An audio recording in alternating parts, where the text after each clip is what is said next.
जय श्री राम श्रोताओं, हम सभी जानते हैं कि हर महीने 2 एकादशी तिथि होती है, एक कृष्ण पक्ष की और दूसरी शुक्ल पक्ष की, और प्रत्येक एकादशी का नाम अलग है।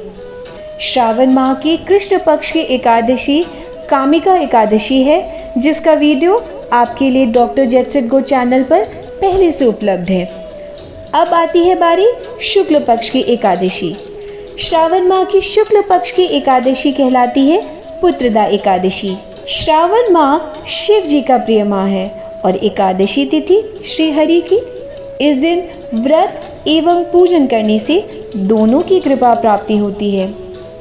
यदि मनुष्य पुत्र या संतान अभाव में जी रहा है तो उसके लिए यह तिथि उत्तम है, क्योंकि हर गृहस्थ की कामना होती है पुत्र या संतान की। इसकी विशेषता का वर्णन पद्म पुराण में मिलता है। अब जानते हैं पुत्रदा एकादशी कैसे मनाई जाती है। इस दिन अन्न का त्याग करके षोडशोपचार से श्री हरि का पूजन करना चाहिए। उनके नाम का कीर्तन करना चाहिए, दान करना चाहिए और विशेषकर रात्रि जागरण करना चाहिए, क्योंकि यह उत्तम फलदायी होता है। इसके व्रत का पारण द्वादशी को ब्राह्मणों को भोजन कराने के पश्चात ही करें। डॉक्टर जेटसेट गो पद्म पुराण से इस एकादशी तिथि की कथा सुनाने जा रहे हैं। युधिष्ठिर के पूछने पर श्री कृष्ण ने पुत्रदा एकादशी की कथा सुनाई।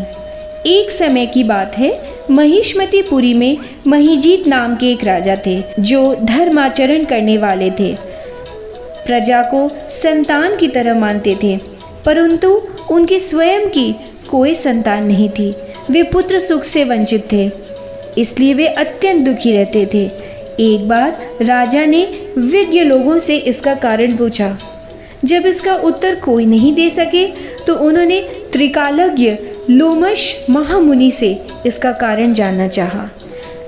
लोमश जी ने उन्हें बताया कि पूर्व जन्म में वे एक राजा नहीं अपितु एक अत्याचारी वैश्य थे, जो गांव-गांव घूमकर अपना भरण पोषण करता था। एक बार जब उसे बहुत प्यास लगी तो वह एक तालाब के पास गया। तालाब के निकट एक गाय और उसका बछड़ा जल पीने के लिए आए हुए थे। उसने उस गाय और बछड़े को वहां से भगा दिया और स्वयं पानी पिया। उस दिन एकादशी तिथि थी। अब चूंकि एकादशी अत्यंत पुण्य तिथियों में से एक है, पाप करने के कारण अगले जन्म में वे संतानहीन थे, परंतु अन्य पूर्व जन्म के कृत्यों के कारण वे राजा बने। तब राजा के लिए इस पाप के प्रायश्चित स्वरूप उन्होंने श्रावण माह के शुक्ल पक्ष की एकादशी का उपवास बताया।